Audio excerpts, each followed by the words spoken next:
जो लोग ये कहते हैं ना कि अगर अल्लाह राजी हो जाए तो हमें शायद दुनिया में सब कुछ मिल जाएगा, ये सोच गलत है। अभी तुम्हें बताता हूँ कि तुम क्यों ऐसा गलत सोचते हो।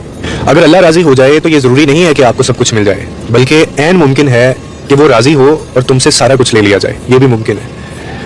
ऐसा क्यों है? ऐसा इसलिए है कि अल्लाह की जो रजामंदी है ना वो दुनियावी तौर पे नहीं होती। आप उसको दुनियावी तौर पे मत देखा करें। अगर आपका दिल इत्मीनान में है ना तो ये इस चीज़ की ज़रूर गवाही है या ये साबित करती है कि अल्लाह आपसे राज़ी है। लेकिन अगर आपका दिल परेशान है ना तो फिर आप समझें कि कहीं पे कोई ना कोई चीज़ गड़बड़ है। असल में अल्लाह की जो रज़ा का ताल्लुक है ना वो दुनियावी कामयाबी या नाकामियों से नहीं होता। कितने ऐसे लोग हैं, आपने खुद देखे होंगे, मैं आपको क्या बताऊँ, जिनके पास दौलत के ख़जाने हैं, दौलत भी नहीं है, दौलत के ख़जाने हैं, मगर आप देखेंगे दिल के अंदर उनके एक लम्हे का सुकून नहीं होता। वो बेचैन रहते हैं, एक एक रुपए के ऊपर वो लड़ते हैं। और कितने ऐसे लोग भी आपने देखे होंगे जो बिल्कुल खाली हाथ हैं, मगर दिल उनके ऐसे मुतमईन है कि जैसे पूरी कायनात उनके पास हो। तो मैं जो आपको बात कह रहा हूँ ना कि अल्लाह की जो रज़ा है वो बेसिकली एक कैफियत है आपके दिल की।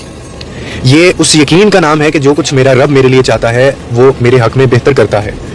यानी आप उस बंदे का ये रवैया होगा कि अगर वो दे तो शुक्र है, अगर वो ले ले तो फिर आपको सब्र है इस चीज़ के ऊपर। और यही अल्लाह की रज़ा का असल जो मफ़हूम है, ये अगर किसी ने समझ लिया। और आप याद रखिए कि सुकून का ताल्लुक किसी चीज़ के मिलने या मिलने से नहीं है, बल्कि उस यकीन से है कि मेरा रब मुझे कभी तनहा नहीं छोड़ेगा, वो आपका साथ नहीं छोड़ेगा।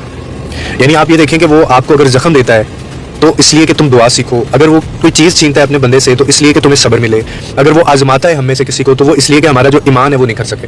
तो वो ये जो लोग हैं ना जो ये सोचते हैं कि जी पैसा आ जाना या दौलतमंद हो जाना या शोहरत इतनी ज़्यादा इकट्ठी कर लेना, गाड़ियाँ बहुत ज़्यादा आ जाना, तो ये इस बात की दलील है कि अल्लाह हमसे राज़ी है, तो ये गलत सोच है आपकी। ऐसा नहीं है, ये 1% भी सच्चाई नहीं है इस चीज़ के अंदर। और उसकी मैंने आपको रीज़न भी दे दी है। आपने खुद भी देखा होगा कि कितने ऐसे लोग हैं वो इतने बेसुकून होते हैं, इतने बेचैन होते हैं, वो हमसे लाइफ में बहुत आगे होते हैं लाइफ स्टाइल, लेकिन उनको देख के हम बेचैन हो रहे होते हैं, हमें बेसुकूनी महसूस हो रही होती है, इतने बेसुकून होते हैं वो। तो उनको तो खुश होना चाहिए, उनकी तो दौड़ खत्म हो जानी चाहिए यहाँ पे, क्योंकि उनको तो वो मिल गया जो उनको चाहिए था।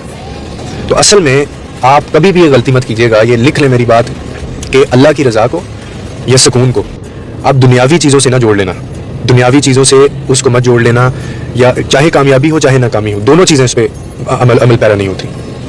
ये अगर आपकी सोच ऐसी है तो आप दुनिया में सब कुछ कमा के भी बेसुकून रहेंगे, लेकिन अगर आपने खुदा की असल रज़ा को समझ लिया तो आप खाली हाथ रहकर भी आप मुतमईन हो जाएंगे, आपको सुकून आ जाएगा।